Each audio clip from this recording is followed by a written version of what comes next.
Hi guys, welcome to my channel. Last వీడియోలో నేను asexual reproduction and plants గురించి చెప్పాను. ఇప్పుడు నేను సెక్సువల్ రీప్రొడక్షన్ గురించి చెప్తాను. ప్లాంట్స్లో దానిలో 2 టైప్స్ గాయస్, యూనిసెక్సువల్ ఇంకా బైసెక్సువల్. ఫస్ట్ పాయింట్ ఏంటంటే, ఫస్ట్ మనం ఇంపార్టెంట్ పాయింట్స్ అంటే ఇంట్రడక్షన్ పాయింట్స్ చెప్పేసుకుందాం. తర్వాత బ్రీఫ్గా టాపిక్లోకి అంటే దాంట్లో ఉండే ప్రాసెసెస్లోకి వెళ్దాం. Flowers are the main reproductive parts in plants. Flowers, ఎందుకంటే ఫ్లవర్స్ నుంచే కదా ఫ్రూట్ ప్రొడ్యూస్ అయ్యేది కాబట్టి ప్లాంట్లో flowers are the reproductive parts. ఫ్లవర్లో 2 టైప్స్ ఆఫ్ రీప్రొడక్టివ్ పార్ట్స్ ఉంటాయి గైస్, ఒకటి మేల్, ఇంకోటి ఫీమేల్. మేల్ రీప్రొడక్టివ్ పార్ట్ని స్టేమెన్ అంటారు గైస్. ఫ్లవర్లో 2 స్టేమెన్స్ అంటే 2 మేల్ రీప్రొడక్టివ్ పార్ట్స్ ఉంటాయి. ఆ రెండింటిని కలిపి గైనీషియం అంటారు. ఇంకోటి ఫీమేల్ రీప్రొడక్టివ్ పార్ట్ని పిస్టెల్ అంటారు, లేకపోతే కార్పెల్, CARPEL కార్పెల్ అంటారు గైస్. Pistil or carpel. ఈ ఫీమేల్ రీప్రొడక్టివ్ పార్ట్ ఒక్కటే ఉంటుంది గైస్, దాన్ని గైనీషియం అంటారు. మేల్ రీప్రొడక్టివ్ పార్ట్ అంటే స్టేమెన్స్ 2 ఉంటే ఫీమేల్ రీప్రొడక్టివ్ పార్ట్ ఒక్కటే ఉంటుంది గైస్. మేల్ని యాండ్రీషియం, ఫీమేల్ని గైనీషియం అంటారు గైస్. బైసెక్సువల్ ఫ్లవర్స్ అంటే బైసెక్సువల్లో బోత్ మేల్ అండ్ ఫీమేల్ అంటే బోత్ స్టేమన్ అండ్ పిస్టెల్ ఉంటాయి గైస్. యూనిసెక్సువల్లో either pistil or stamen, pistil కానీ స్టేమెన్ కానీ ఉంటుంది యూనిసెక్సువల్ ఫ్లవర్లో.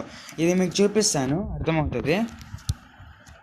ఇది గైస్, ఇది బైసెక్సువల్లో ఇది గ్రీన్ పార్ట్ ఉంది కదా, అది ఫీమేల్ పార్ట్ గైనీషియం, లేకపోతే పిస్టల్, లేకపోతే కార్పెల్ అంటారు. ఇక్కడ pink colour filament like structure ఉంది కదా, ఈ 2 ఉన్నాయి కదా, ఈ 2ని స్టేమెన్స్ అంటారు. స్టేమెన్స్, 2 స్టేమెన్స్ని కలిపి కలెక్టివ్లీ కాల్డ్ యాస్ ఆండ్రీషియం. ఇది యూనిసెక్సువల్ గైస్. యూనిసెక్సువల్లో ఇక్కడ ఈ పిక్చర్లో ఓన్లీ ఫీమేల్ ఉంది, ఫీమేల్ పార్ట్ ఉంది, అంటే పిస్టల్ ఒక్కటే ఉంది. కొన్నిట్లో మేల్ రీప్రొడక్టివ్ పార్ట్స్ ఒకటే ఉంటాయి, ఇలా ఫీమేల్ లేకుండా ఒట్టి స్టేమెన్స్ ఉంటాయి కొన్నిట్లో. ఇంకా ఇవి సెపెల్స్, గ్రీన్ కలర్వి సెపెల్స్, ఇవి పెటల్స్, తెలిసిందే కదా. తర్వాత ఇంకా స్టేమెన్, పిస్టల్ ఇంకా బ్రీఫ్గా చూపిస్తాను మీకు. ఇదిగా స్టేమెన్ పైన పోర్షన్లో రాడ్ షేప్ ఉంది కదా, దాన్ని యాంథర్ అంటారు. కింద ఈ ఫిలమెంట్ ఉంది కదా, దీన్ని స్టాక్ లైక్ స్ట్రక్చర్ని ఫిలమెంట్ అంటారు గైస్. దీన్ని స్టేమెన్ అంటారు, అది ఈ మొత్తాన్ని స్టేమెన్ అంటారు. ఇంకా ఫీమేల్కి వస్తే, వెయిట్ గైస్ 1 minute. ఇంకా ఫీమేల్కి వస్తే ఈ పైన దాన్ని స్టిగ్మా అంటారు గైస్. ఈ పైన దీన్ని ఒక్కటి స్టిగ్మా అంటారు. కింద ఉంది కదా ఈ పార్ట్, దాన్ని స్టైల్ అంటారు. ఇక్కడ ఈ బల్జెడ్ పోర్షన్ని ఓవరీ అంటారు. ఓవరీలో ఓవ్యూల్స్ ఉంటాయి. ఓవ్యూల్స్ కూడా ఎన్ని ఉంటాయి? 1 or more than 1 ఓవ్యూల్స్ ఉంటాయి. చూపిస్తాను గైస్. ఓవ్యూల్స్ అంటే ఫీమేల్ ఎగ్, అంటే ఫీమేల్ గ్యామెట్స్ అనొచ్చు ఓవ్యూల్ని. నెక్స్ట్ పాయింట్ ఏంటంటే examples of bisexual guys. Examples of bisexual flowers అంటే mustard plant, rose plant, petunia ప్లాంట్కి బైసెక్సువల్ ఫ్లవర్స్ ఉంటాయి. యూనిసెక్సువల్ ఫ్లవర్స్కి ఎగ్జాంపుల్ ఏంటంటే corn, papaya, cucumber. Corn, papaya, cucumber ప్లాంట్స్కి యూనిసెక్సువల్ ఫ్లవర్స్ ఉంటాయి గైస్. నెక్స్ట్ పాయింట్ ఏంటంటే యాంథర్. ఇంతకు చూపించాను కదా, anther contains pollen grains which produces male gametes. ఆ పోలెన్ గ్రెయిన్ జర్మినేట్ అయినప్పుడు మేల్ గ్యామెట్గా ప్రొడ్యూస్ అవుతుంది. ఇంకోటి పిస్టల్ అంటే ఫీమేల్. పిస్టల్ కంటైన్స్ స్టిగ్మా ఉంటుంది, స్టైల్ ఉంటుంది, ఓవరీ ఉంటుంది. ఓవరీలో 1 or more than 1 ovules are contains. ఓవ్యూల్స్ని female egg or female gamete అంటారు గైస్. ఓవ్యూల్స్ని ఎగ్ ఆర్ ఫీమేల్ గ్యామెట్ అంటారు. ఇవన్నీ మెయిన్ పాయింట్స్, గుర్తుపెట్టుకోవాలి ఖచ్చితంగా, ఇంపార్టెంట్. ఇందాక చూపించాను కదా పిక్చర్, యాంథర్ ఇంకా స్టిగ్మాని. నెక్స్ట్ పాయింట్ ఏంటంటే ఇన్ సెక్సువల్ రీప్రొడక్షన్ మేల్ అంటే ఫీమేల్ గ్యామెట్. అంటే మేల్ గ్యామెట్ అంటే ఏంది? Pollen grain. ఇంకా ఫీమేల్ గ్యామెట్ అంటే ఓవ్యూల్. ఈ రెండు ఫ్యూజ్ అయినప్పుడు it forms to an zygote. Zygote అనేది ఒక సెల్ అనమాట. ఇది ఫర్టిలైజేషన్ డెఫినేషన్, తర్వాత మీకు ఎక్స్ప్లెయిన్ చేస్తాను. నెక్స్ట్ ఫస్ట్ ప్రాసెస్ ఏంటంటే దాంట్లో పాలినేషన్ అనేది కూడా దాంట్లో ఒక ప్రాసెసే guys. Pollination occurs with pollen grains by transferring of pollen grains from one flower to another flower. అంటే పోలెన్ గ్రెయిన్ యాంథర్లో ప్రొడ్యూస్ అవుద్ది. ఆ ఒక ప్లాంట్లో ఉన్న ఒక ఫ్లవర్లో ఉన్న యాంథర్ నుంచి ఇంకో ఫ్లవర్లో ఉన్న స్టిగ్మాకి ట్రాన్స్ఫర్ అవుద్ది పోలెన్ గ్రెయిన్. అది ఫర్టిలైజేషన్ అంటారు. తర్వాత మీకు చూపిస్తాను. పాలినేషన్ అంటే occurs with transfer of పోలన్ grains by traveling in wind, and other insects also carry away the pollen grains from anther. ఇవి పోలన్ గ్రెయిన్స్కి హాట్ ప్రొటెక్టివ్ లేయర్ ఉంటుంది from prevention of unfavourable conditions. ఇంకా పోలన్ grains చాలా light weight guys, అవి విండ్లో ఎగురుతాయి. ఎగిరినప్పుడు అంటే వేరే యాంథర్లో కానీ వేరే anther నుంచి స్టిగ్మాకి అలా కూడా ట్రావెల్ చేస్తాయి. నెక్స్ట్ పాయింట్ గైస్, ఆ పోలినేషన్ కూడా మీకు చూపిస్తాను. వెయిట్ గైస్, అర్థమవుతుంది. వెయిట్ గైస్, ఇది గైస్ పోలినేషన్లో సెల్ఫ్ పాలినేషన్ ఇంకా క్రాస్ పాలినేషన్ ఉంటాయి గైస్. సెల్ఫ్ పాలినేషన్ అంటే బైసెక్స్వల్లోనే జరుగుద్ది, ఓన్లీ బైసెక్స్వల్లో సెల్ఫ్ పాలినేషన్ జరుగుద్ది గైస్. క్రాస్ పాలినేషన్ అంటే either in bisexual or in unisexual. Next ఏంటంటే సెల్ఫ్ పాలినేషన్లో ఇది స్టిగ్మా గైస్, ఇది ఫీమేల్ పార్ట్, ఈ రెండు మేల్ పార్ట్స్. ఈ రెండు మేల్ పార్ట్స్ అనమాట.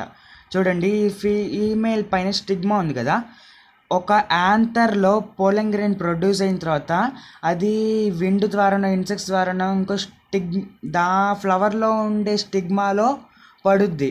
దాన్ని సెల్ఫ్ పాలినేషన్ అంటారు. క్రాస్ పాలినేషన్ అంటే ఒక ఫ్లవర్లో ఉన్న యాంథర్లో ఉన్న పోలన్ గ్రెయిన్ అదే ప్లాంట్లో ఉన్న వేరే ఫ్లవర్లో ఉన్న స్టిగ్మాలో కానీ పడుద్ది, లేకపోతే వేరే ప్లాంట్లో ఉన్న వేరే ఫ్లవర్లో ఉన్న స్టిగ్మాలో ఉన్న పడుద్ది. అంటే ఏం లేదు గైస్, సింపుల్. సెల్ఫ్ పాలినేషన్ అంటే ఒక ఫ్లవర్లో ఉన్న యాంథర్ అదే ఫ్లవర్లో ఉన్న స్టిగ్మాలో పోలన్ గ్రెయిన్ని పాస్ చేస్తుంది. క్రాస్ అంటే ఒక ఫ్లవర్లో ఉన్న యాంథర్ వేరే ఫ్లవర్లో ఉన్న స్టిగ్మాకి పోలన్ గ్రెయిన్ని ట్రాన్స్ఫర్ చేస్తుంది. ఇది గైస్ చాలా సింపులే, కన్ఫ్యూషన్ ఏమొద్దు. నెక్స్ట్ పాయింట్ ఏంటంటే ఇందాక చెప్పాను కదా, ఇప్పుడు some pollen grains are land on the stigma of same flower, అయితే self pollination guys. When a pollen grain of one flower land on stigma of another flower is called cross pollination. ఇంకోటి self pollination occurs only in bisexual. Self pollination examples wheat and peas etcetera. Cross pollination occurs in both bisexual and unisexual. Example lady finger, tomato, brinjal guys. Next fertilization అంటే the process of fusion of male and female gametes to form zygote. Zygote అంటే ఏంది చూపిస్తాం guys. జైగోట్ అనేది ఒక cell. The process of male gamete అంటే pollen grain, and female gamete అంటే ovule germinate అయితే ఫీమేల్ గ్యామెట్గా మారుద్ది. పోలన్ గ్రెయిన్ జర్మినేట్ అయితే మేల్ గ్యామెట్గా మారుద్ది, దాన్ని మేల్ గ్యామెట్ అంటారు. రెండు ఫ్యూజ్ అయితే to form zygote is called fertilization. After zygote form అయిన తర్వాత ఎంబ్రియోగా మారుద్ది. ఎంబ్రియో అంటే ఏంది? Baby plant. అంటే ప్లాంట్ ప్రొడ్యూస్ అవ్వకముందు, ప్లాంట్ రాకముందు సీడ్లో ఉంటుంది కదా, దాన్ని ఎంబ్రియో అంటారు. అది కూడా చూపిస్తాను. ఇది గైస్ చూడండి, పోలన్ గ్రెయిన్ ఒక యాంథర్ నుంచి స్టిగ్మాలో పడ్డాక పోలన్ గ్రెయిన్ జర్మినేట్ అవుద్ది. జర్మినేట్ అయినప్పుడు ఒక ట్యూబ్ లైక్ స్ట్రక్చర్ని ఓవరీ దగ్గరికి పాస్ చేస్తుంది. ఆ ట్యూబ్ లైక్ స్ట్రక్చర్ని పోలన్ ట్యూబ్ అంటారు గైస్. ఆ పోలన్ ట్యూబ్ ఓవరీలో ఉన్న ఓవ్యూల్స్ దగ్గరికి పాస్ అయ్యి తర్వాత అప్పుడు ఆ పోలన్ గ్రెయిన్ మేల్ గ్యామెట్గా మారుద్ది. తర్వాత ఓవ్యూల్స్ ఫీమేల్ గ్యామెట్గా మారుతాయి, అంటే ఫీమేల్ ఎగ్గా మారుతాయి. ఈ male and female gametes fuse అయినప్పుడు జైగోట్ ఫామ్ అవుద్ది. దీన్ని జైగోట్ అంటారు గైస్, జైగోట్ ఫార్మేషన్. తర్వాత ఆ జైగోట్ అనేది సింగిల్ సెల్. ఆ జైగోట్ ఇంకా ప్రొడ్యూస్ అయ్యాక ఎంబ్రియో అంటే బేబీ సీడ్లో ఉన్న చిన్న ప్లాంట్ ఫామ్ అవుద్ది. అంటే ప్లాంట్ ప్రొడ్యూస్ అవ్వకముందు ఉంటుంది కదా, దాన్ని ఎంబ్రియో అంటారు. సీడ్లో ఉంటుంది. ఆ ఎంబ్రియోని సీడ్ కవర్ చేస్తుంది అనమాట. Embryo enclosed with the protective layer called seed cover. Seed లోపల ఎంబ్రియో ఉంటుంది. ఆ సీడ్ నుంచి జర్మినేట్ అయ్యాక ఎంబ్రియో బయటకు వచ్చి ప్లాంట్గా ప్రొడ్యూస్ అవుతుంది. నెక్స్ట్ చూపిస్తాను, wait guys.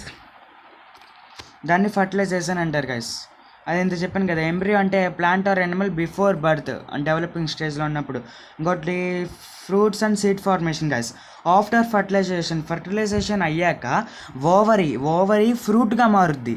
Ovules female gametes సీడ్గా మారుద్ది. ఫ్రూట్ అంటే ద రైప్ అండ్ ఓవరీ అనమాట. అంటే ఓవరీని ఫ్రూట్గా మారుద్ది, ఓవ్యూల్ సీడ్గా మారుతాయి ఫర్టిలైజేషన్ జరిగాక. Then the other parts of the flower అంటే ఆ ఫ్లవర్ ఫ్రూట్గా మారిపోద్ది కదా. ఫ్రూట్గా మారిపోయినప్పుడు ఫ్లవర్లో ఉన్న పార్ట్స్ అంటే మేల్ పార్ట్ ఫీమేల్ పార్ట్స్ అవన్నీ పడిపోతాయి అన్నమాట, సెపరేట్ అయిపోతాయి, ఇంకా ఉండవు, అప్పుడు ఫ్రూట్గా మారిపోద్ది. ఇంకా the seeds contains embryo, seed లోపల ఎంబ్రియో ఉంటుంది కదా, చెప్పాను కదా, developing stage of baby plant. Embryo enclosed with a protective seed coat, enclosed with protective seed coat. Some fruits are fleshy. Guys fleshy అంటే ఎందుకు ఫ్లెషీగా ఉంటాయంటే కొన్ని ఫ్రూట్స్ ఎపికార్ప్ అంటే ఎపికార్ప్, మీసోకార్ప్, ఎండోకార్ప్ గుర్తుపెట్టుకోండి గైస్. ఎపికార్ప్ అంటే పైన ఇప్పుడు మ్యాంగో తీసుకున్నాం అనుకోండి, పైన స్కిన్ ఉంటుంది కదా, సాఫ్ట్గా ఉంటుంది, దాన్ని ఎపికార్ప్ అంటారు. ఎపికార్ప్ సాఫ్ట్గా ఉంటుంది. మీసోకార్ప్ అంటే లోపల మనం ఫ్లెష్ ఉంటుంది కదా, తింటాం కదా, ఆ జ్యూస్ లైక్ స్ట్రక్చర్ ఫ్లెష్ని, అక్కడ దాన్ని మీసోకార్ప్ అంటారు. అది ఫ్లెషీగా ఉంటుంది. ఇంకా దాని లోపల సీడ్ ఉంటుంది కదా, హార్డ్గా ఉంటుంది ఆ సీడ్, దాన్ని మీసోకార్ప్ అంటారు. Examples of fleshy fruits mango, Apple.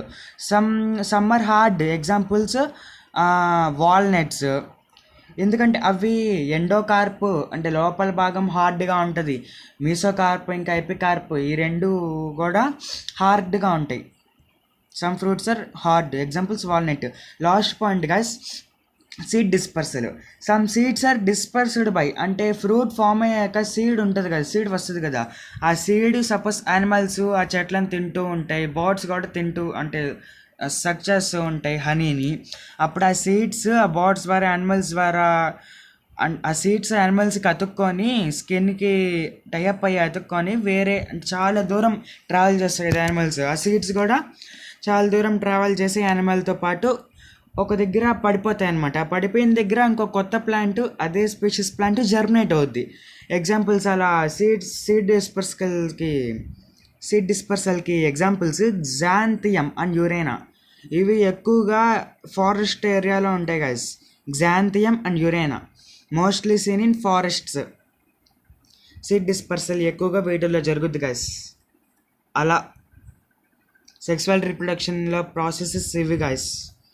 ఇవన్నీ గుర్తుపెట్టుకోవాలి ఖచ్చితంగా, మెయిన్గా ఫ్యూచర్లో ఖచ్చితంగా 10th కానీ చాలా ఇంపార్టెంట్ అవుతాయి గైస్ ఇవి కూడా. అంతే గైస్, ఈరోజు ఈ వీడియోలో సెక్సువల్ రిప్రొడక్షన్ మీకు బాగా అర్థమయ్యేటట్టు ఎక్స్ప్లెయిన్ చేస్తాను అనుకుంటాను గైస్.